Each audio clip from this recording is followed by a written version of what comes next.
नमस्कार, देश दिन भर में आपका स्वागत है। मैं हूं अजय। इस बुलेटिन में हम आपको दिखाएंगे देश दिन भर की अब तक की खास खबरें। यस बैंक पर रिजर्व बैंक ऑफ इंडिया ने बड़ी कार्रवाई की है। इसके तहत बैंक के ग्राहकों के लिए 50,000 रुपए निकालने की सीमा तय कर दी गई है।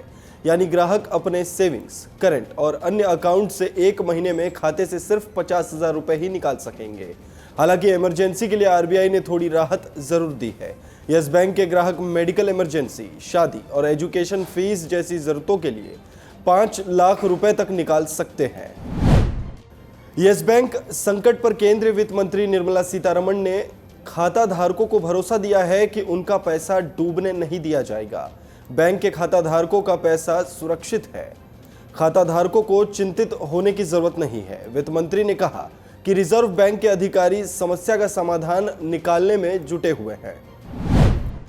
यस बैंक संकट पर सियासत तेज हो गई है। कांग्रेस नेता राहुल गांधी ने शुक्रवार दोपहर अपने ट्वीट में यस बैंक संकट पर तंज कसते हुए #NoBank कहा।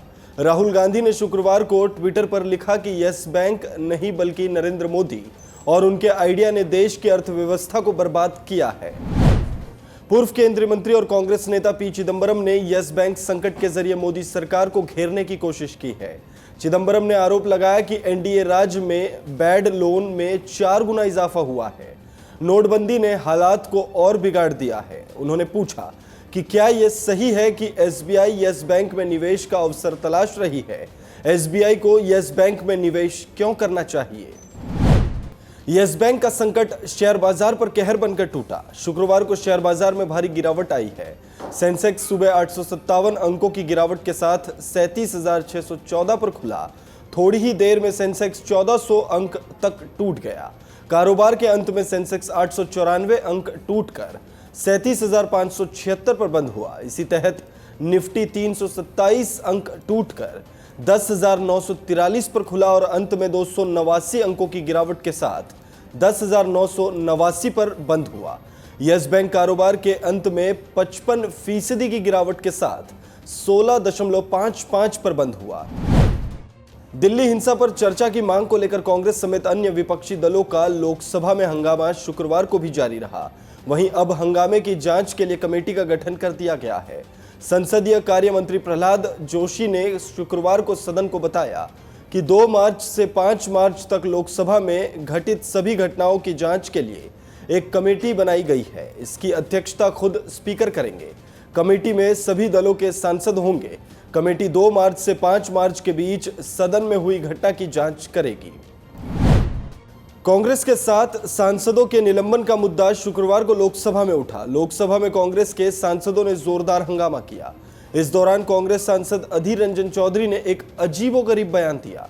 उन्होंने अपने सांसदों के काम करने की तुलना जेब कतरे से कर दी। अधीर रंजन ने कहा कि एक साथ 7 सांसदों को किस आधार पर निलंबित किया गया, इसकी जानकारी हमें नहीं है। यह छोटी बात नहीं है। कांग्रेस नेता ने कहा कि जेब कतरे को भी फांसी की सजा नहीं मिलती है। दिल्ली हिंसा के मामले में शुक्रवार को सुप्रीम कोर्ट में सुनवाई हुई। हर्ष मंदर केस पर सुनवाई के दौरान सॉलिसिटर जनरल ने हिंसा की तस्वीर कोर्ट को दी, जिसमें पुलिस स्टेशन को जलाया जा रहा है। इसके बाद हर्ष मंदर के 2 भाषणों का हवाला दिया गया। इस पर हर्ष मंदर के वकील दुष्यंत दवे ने कहा कि वो भाषण न तो देशद्रोह जैसा था और न ही भड़काऊ। इस पर चीफ जस्टिस S.A. बोबड़े ने कहा कि मंदिर के स्पीच को लेकर हलफनामा दायर करें। अब अगली सुनवाई 15 अप्रैल को होगी।